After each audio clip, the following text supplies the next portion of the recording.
Welcome to our Chapter 6 lecture. We're going to talk about chemical composition in today's lab, or today's lecture. But first, I want to remind us of our naming procedures. So this came from Chapter 5, so you can find this in the book and figure 5.17, kind of towards the end of the chapter. And so this is how we'll name all of the compounds that we deal with in our class. We have ionic compounds, which break up into type 1 and type 2, essentially S block metals and D block, F block metals. We have molecular compounds, or the nonmetals, i.e., things that don't have a big difference in electronegativity. And then acids, which are types of things bound to specific hydrogens. We'll get into what makes those hydrogens special in later classes, but if you have a hydrogen out front, like in hydrochloric acid or sulfuric acid, these would both be acids. We'll get into those in chapter 15, I believe. All right, so for chapter 6, we're going to really focus on the top three things more than anything. We're going to have some mathematics with molecular and empirical formulas. We've talked a little bit about empirical formulas, but the focus is going to be chemical formulas because we're talking about chemicals. This is how we're going to communicate about chemistry for the rest of the course. So moles and Avogadro's ratio is how we're going to convert from atoms to useful amounts of particles or atoms or elements, compounds, whatever we're talking about, and how we're going to convert from AMUs, atomic mass units, to grams. This mole ratio and mass composition is going to be used for a couple different types of problems. So the first thing we're going to talk about is how do we count things. So when you go to a store, typically you're not going to buy things by the each. In some cases you will, but most predominantly you're going to buy something by the weight. It's just because it's much easier to count things by weight. If you're going to buy a bunch of nails from the store, rather than telling them that you need 57 nails, you're just going to buy a little bit more, a little bit less than you need, just by the poundage. They're not going to count them when they put it into the box. It just would take too much work. Same goes for chemistry. We could never even hope to count all the molecules of whatever chemical we're weighing out. So 8.25 grams of carbon is millions and billions and trillions of molecules. You could spend your whole life and not count even a fraction of the molecules in that container right there. So we need a more convenient way to do this. If we were going to do nails, we could figure out about how many a reasonable number of nails weighs. So 1 dozen nails weighs about half a pound. And then we could use the total weightage or tonnage or whatever of what we're using to figure out about how much we have. So if we had 2.6 pounds of nails and we knew or weighed out that 1 dozen nails weighs 1.5 pounds, we could then do this conversion knowing that 1 dozen nails is equal to 12 nails, and then we would figure out that we have 208 nails. We're going to do something very similar to this in chemistry. So instead of nails, we don't care about that. We have billions and billions and millions more of things we're talking about. So we're going to use something that we call the mole. So like I said, you could count these things forever and ever and never have any productive success with it. So we're going to use the mole, like I just mentioned. The mole is just a number, just like 1,000 is 1,000, and 100 is 100. A mole is just 6.022 times 10 to the 23rd power. It's an incredibly large number, and that works pretty well for us because we have an incredibly large number of things relative to our physical size and their fundamental size. So we're going to use a mole to convert between everything in chemistry now. So Avogadro is the physicist that we credit with this. He was an Italian physicist that kind of realized that this was a good way to convert atomic mass to real life mass, or to grams to be more specific. So a mole is just a number. So a mole of marbles is just this number of marbles. A mole of sand is just this number of sand. For our class, we're not going to use the last two. We're just going to use 6.02 times 10 to the 23rd. That extra 2 doesn't do much for our calculations. Yes, there are absolutely some reasons you would use them, but for our simplistic cases, we're just not going to need it. So 6.02 times 10 to the 23 is more than fine. So just to represent some things, this many pennies is, 22 pennies is about 1 mole of copper. 2 standard size balloons is about 1 mole of helium. There's about 10 to 30 moles of water in a given water bottle, depending on the size. A mole of water weighs about 18 grams, so you can scale that up to whatever size water bottle you have. So fundamentally, how we define the mole is by exactly how many molecules of carbon-12 make up a 12-gram sample, exactly 12 grams. And so this is just, we like as chemists and scientists to be able to relate things that we deal with every day to some fundamental concept in the universe. Carbon-12 always has the same mass no matter where you are in the universe, so you can always determine what a mole is, or what Avogadro's number is, as we refer to it very often. So here's an example of a calculation we could do with these numbers or conversions. So if we had 3.5 moles of helium, we could figure out how many atoms of helium we are by using this mole ratio, or Avogadro's ratio, the ratio of atoms to moles. So we want to just follow all of our standard conventions. Whatever our given unit is, we want to make sure that our conversion unit cancels out with it so that it's in the denominator or numerator, depending on our respective case. In this case, moles of helium is in the numerator of our given piece of information, so we want it in the denominator of our conversion factor. So we'll have helium atoms in the top, moles of helium in the bottom, and we'll end up with atoms of helium at the end of the day. So we could do the same thing with silver, but we're going to go the opposite way. So now we're starting with atoms of silver, and we're going to go to moles of silver. We're still going to use our molar ratio, or our Avogadro's ratio. The number is referred to as Avogadro's number. Any number over another number is a ratio, so that would be Avogadro's ratio. So in this case, we have atoms, so we want atoms in the denominator. Atoms of silver will cancel out. We'll be left with moles of silver, which makes sense. We have less than a mole of particles, or a mole of atoms, so we should have less than a mole of those same things once we convert from atoms to moles. So the reason why this is so useful is because not all things make up the same amount of volume. If you wanted, framing nails versus, little decorative nails, buying a dozen of them would be a very different mass. Likewise, elements have very different masses depending on where they are at in the periodic table, depending on how many protons and neutrons make up their nuclei. Remember, the nuclei makes up over 99.9% of all the mass, so we essentially treat electrons as massless. Sulfur is, I believe, chemical 16. Carbon is chemical 6. So there's a pretty big difference in the mass between them. So just like copper. Copper has a significantly different mass because it's a much heavier element. Moles is a way for us to convert from AMUs to grams. So I mentioned this before.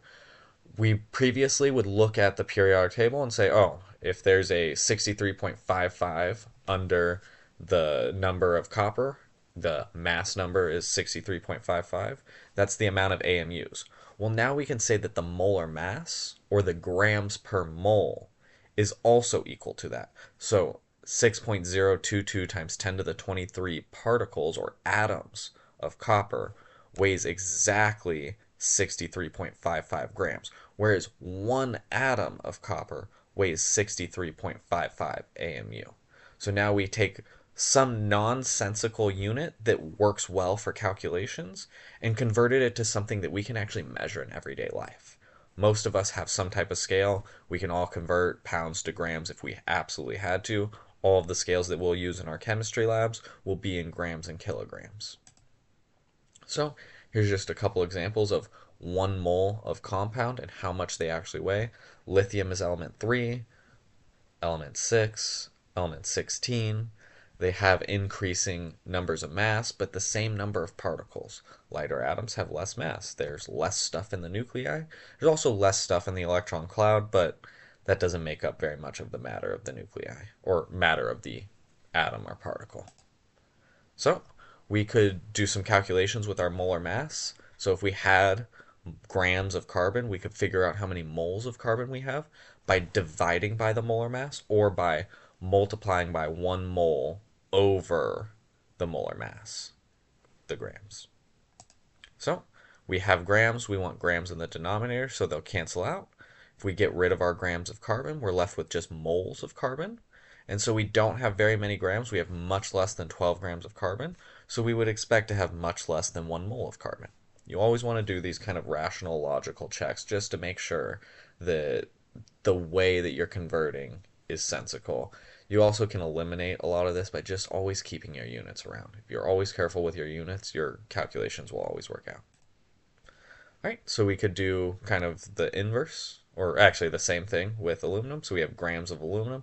We can use the molar mass, but now we're going to also add another step. So instead of just converting to moles, now we'll go to atoms. You can never directly or conveniently convert from grams to atoms or atoms to grams. If you do, you have to use that awful, what 1 AMU equals in terms of grams. That's why we have the mole. It's just a much more simple conversion. So unless you're combining things, do it in 2 steps. We'll cancel out grams of aluminum with the molar mass, so we'll divide by the molar mass or reciprocate the molar mass and multiply by it. Then we'll multiply by this variant of Avogadro's ratio, the ratio of atoms to moles, and we'll be able to get atoms at the end of the day, just making sure that our given unit cancels out, and then we're still able to cancel out units until we get to our desired unit.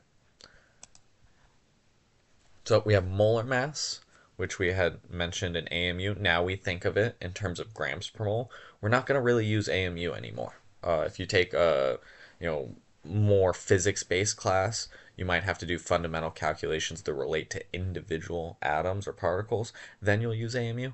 For this class, we're just going to talk about bulk chemicals, so we're always going to use grams per mole. So the chemical formula, or the formula mass, is what we're going to use for compounds. So hydrogen just has a mass of 1. Oxygen has a mass of about 16. I'm going to round when I talk to the wholest number isotope. So most hydrogen atoms weigh 1. Most oxygen atoms weigh about 16. It's just easier than saying the actual decimal places.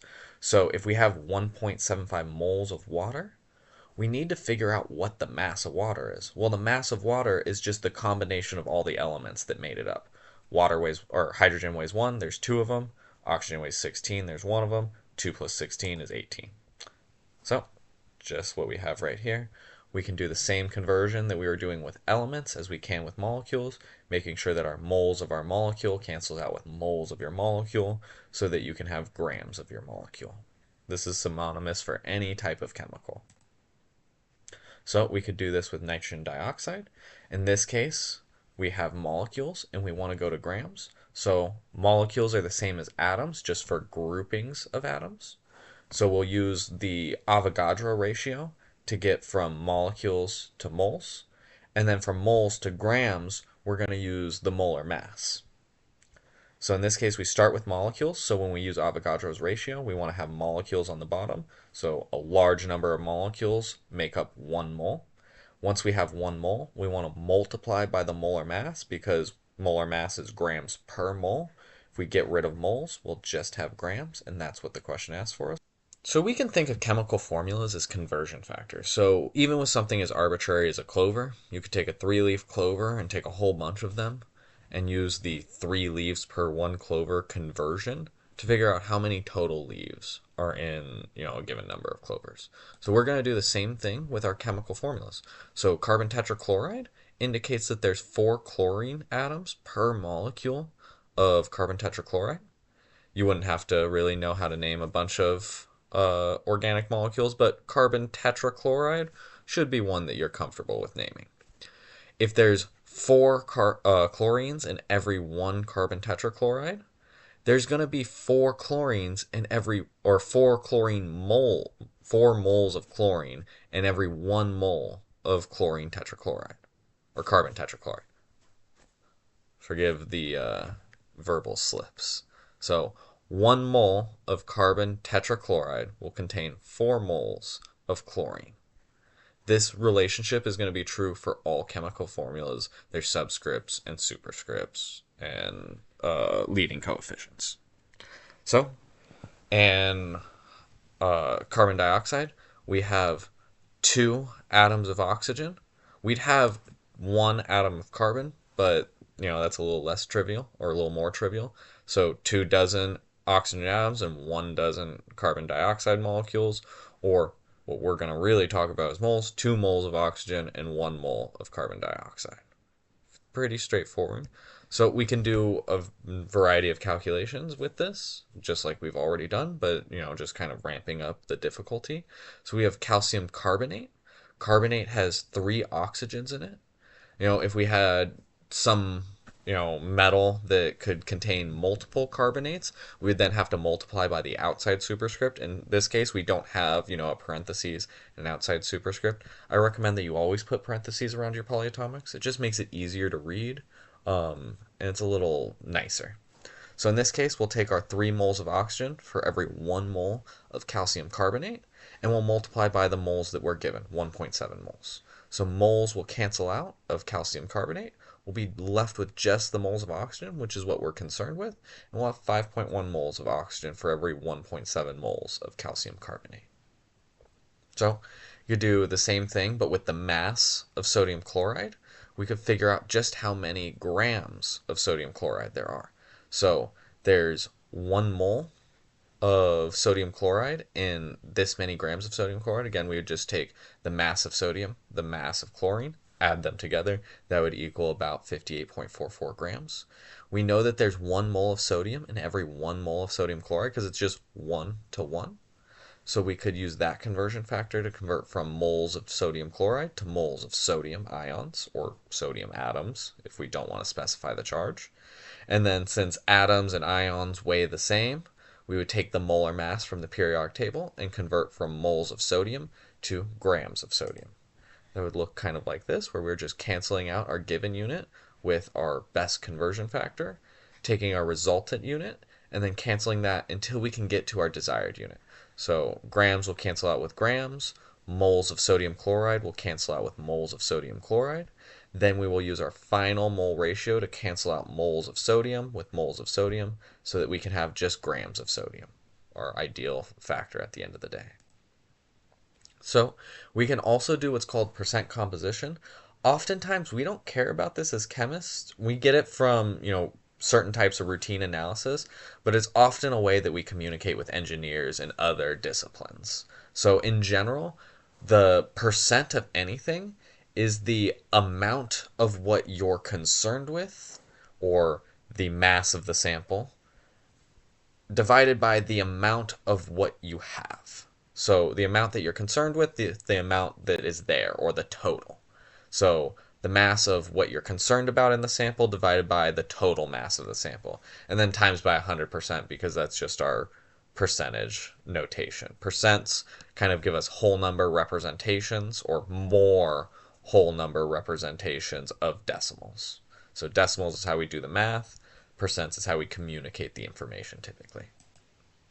So if we wanted to figure out what percent of chromium is in this metal oxide ore, we would take the amount of what we're concerned with, the chromium, over the total amount of metal oxide, and we would find the percentage of chromium. So the amount that we're concerned with divided by the total. We have 3.58 grams of chromium. We reacted it with excess oxide. At the end of the day, we were able to obtain 0.523 grams of total metal. We want to know what percentage of chromium was incorporated into the oxygen. We take the amount of what we have, or what we're concerned with, by the total amount of thing that we have, and we get 68.5%. So we could take this ratio and use it as a conversion factor.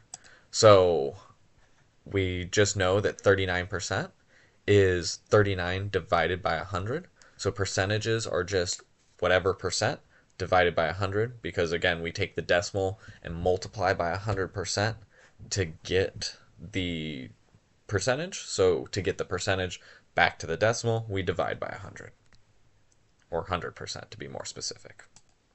So the FDA recommends 2.3 grams of sodium per day, but this isn't 2.3 grams of sodium chloride. Sodium chloride is sodium and chloride. So when they recommend 2.3 grams, they're talking about just the fractional mass of sodium.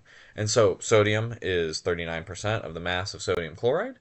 And so we can figure out how much sodium chloride you'd actually have to ingest to meet the, recommended daily allotment.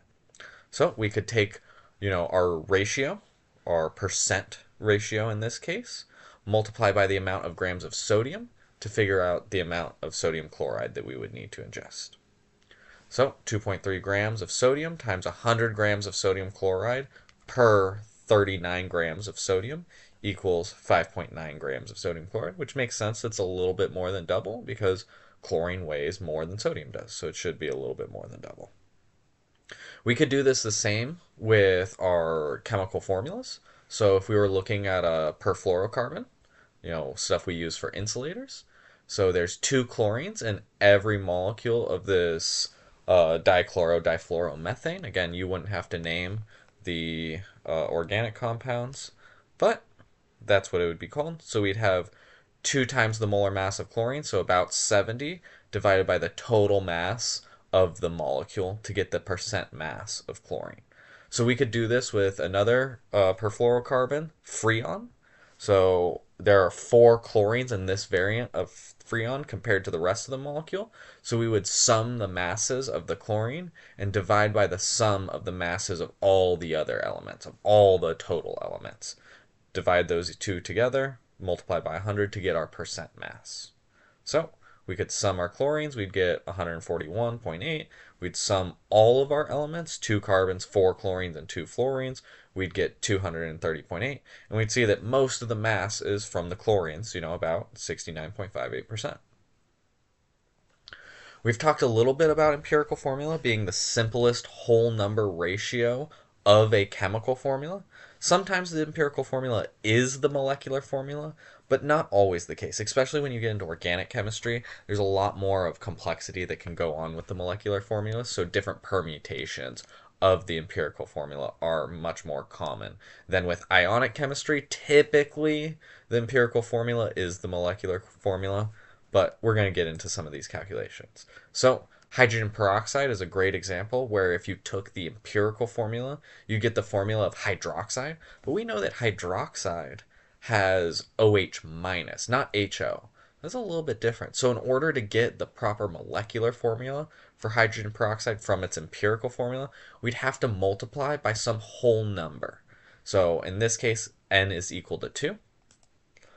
We could do a problem where we figured out if the empirical formula is the molecular formula. So for water, we have 3 grams of hydrogen and 24 grams of oxygen that are decomposed from a sample of water. We call this electrolysis.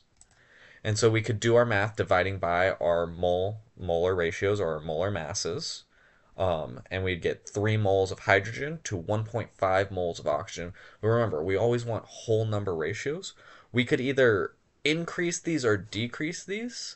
We could multiply by 2 to get 3 and 6, or we could divide by 1.5 to get 2 and 1. We always want the lowest whole number ratios, so we're going to divide by 1.5 in this case. We want to take the lowest number that we reach when we do this type of analysis and divide all of the chemical subscripts by that. You might get some weirdness. Water works out perfectly where it just spits out a nice empirical formula, which happens to be our molecular formula. But you might have to then multiply or scale things accordingly. If this, was 5 and we divided by 1.5, we then might have to multiply by some scalar again. So here's just a couple rules for doing these type of problems. We've gone over this and we'll continue to go over this in the problem solving session. So you could just take note of these. I'll let you take note of these as well. Feel free to pause the video. So we're going to go into calculating molecular formula. So molecular formula, you can't just calculate it with the same amount of information that we calculated empirical formula with. We need some additional piece of information to calculate molecular formula. And so typically what that will be is either the amount of molecules present or the molar mass. The molar mass is much easier, but if you had the amount of molecules present and the mass of things, you could then figure out the molar mass. So in this case, we could figure out the empirical mass just by summing all of the elements in the empirical formula.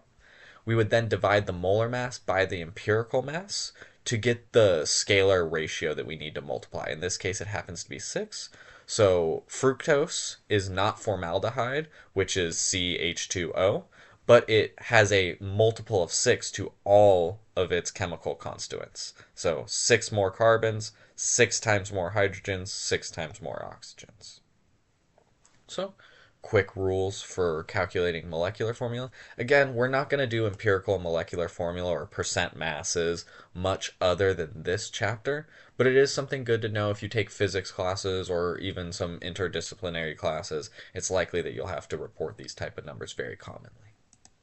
So just to review, we've gone over the mole, which is our way to convert from atoms or molecules to a usable amount of something. A mole of molecules usually has a physical representation that has some type of intuitiveness to it. It also allows us to convert from AMUs to grams, and so that's the big thing. So we can go from single molecules to reasonable sizes of masses. Chemical formulas and their compositions, so you should be able to determine empirical formulas, what the percent mass of something is, what the relative abundance of a given chemical in a molecule is. So, like I said, empirical formulas, molecular formulas. So the main thing that we want to focus on above all else is the mole ratios and our conversions from different units. In this chapter, we're very much concerned with atoms to molecules to moles and grams. But in future chapters, we're really just going to be concerned with moles to grams, grams to moles. That's going to be a calculation that's going to be in every single chapter from here on out. So make sure that you're really comfortable with moles, Avogadro's ratio, and especially chemical formulas. That's how we're going to communicate with about chemistry for the rest of the class. Also, we talked about molecular and empirical formulas and mass composition, percent mass, things like that. If you have any questions, make sure to reach out to me or see me in office hours. Otherwise, I'll see you in lab this week.